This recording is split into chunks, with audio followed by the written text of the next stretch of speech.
Christina. Thanks for joining me today for a new tutorial, and I'm going to be talking about how you can alter and embellish your die cuts in some techniques that will add a little bit of spice and fun to your next projects. So let's talk about first this really cool specialty paper from Tonic Studios. This is the Freshwater Pearls paper, which has a gorgeous metallic, scaly texture to it. And the scaly texture reminded me of fish. So I'm going to pull out this lovely koi fish die from Memory Box. I'm going to cut this from that Freshwater Pearls paper. Now bear in mind that because this paper is textured and has a little bit of dimension, you're running this through a die cutting machine. So you may lose a little bit of that dimension. However, you will still have the texture and some of that dimension left behind, which will still make this die cut look amazing. You can already see that this looks really cool. But let's alter it a bit. Here I'm going to use some Copic markers, which are alcohol based, and of course alcohol markers can color onto a lot of different surfaces.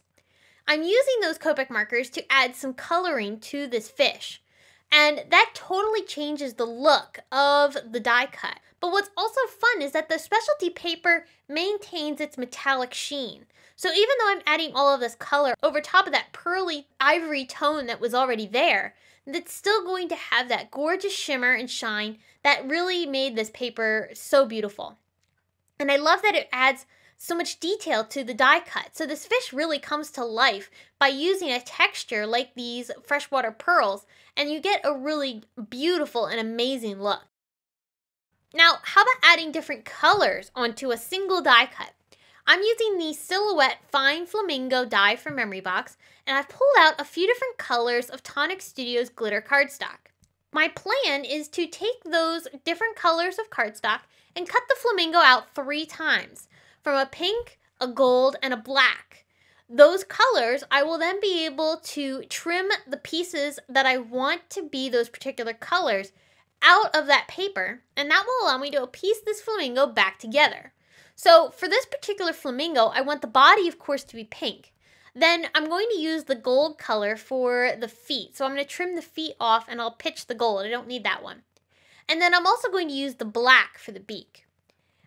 I like to adhere die cuts like this onto a piece of white cardstock that I've cut with that same shape, and that's just giving me a base and also allowing me to have a sturdier die cut embellishment.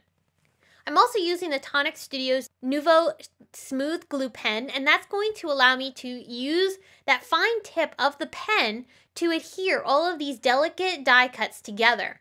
There's a lot of delicate space on these die cuts, which I find fairly easy to put together with the help of that glue pen because it'll get into all those details so well. Now, you can also use some fun embellishments to add some really cool details to your die cuts. This is the Tonic Studios Nouveau Diamond Harlequins Confetti Mix. It's a gorgeous iridescent confetti, and I thought this would look fun to add some embellishing to the top of my clouds. Now you can use any clear adhesive you want to adhere these little confetti pieces down. I do recommend a clear adhesive, and you're going to sprinkle that confetti on top of the adhesive that you had applied down onto your die cut. In the end, once this dries, this will leave a gorgeous chunky glitter effect left behind on the cloud, and that adds so much detail to this card and adds a lot of interest, especially with all that glitter on the flamingo. Now the fish I ended up using on this card here, but I wanted to talk about the background quick. The background is cut using a Simon Says Stamp border trail die, and I die cut that just across the entire card. It was very simple to do. But after die cutting it, I'm using some Nouveau drops, and I'm adding those Nouveau drops into the negative areas of the die cut. Now these are bubble looking shapes, and that reminded me of bubbles in the undersea, so I thought it worked really well with the fish. But by adding those in there, that creates a totally new look to this background and makes it have a little bit of dimension and just some fun texture. Those crystal Nouveau drops are just beautiful. They catch the light, and I even added some of the Nouveau glitter drops on there as well. Now you can use all of these techniques that I featured today. By altering them and adapting them to whatever project you're making, you can use these same techniques to create some amazing embellishment and details to your cards. And I hope that this has inspired you and you've had fun watching all of these come together. If you enjoyed this video, please give it a big thumbs up and subscribe to our channel for more inspiration. Thank you so much for stopping by and spending some time with me today. I will be back very soon with more inspiration for you, but until then, I hope you have a fabulous day.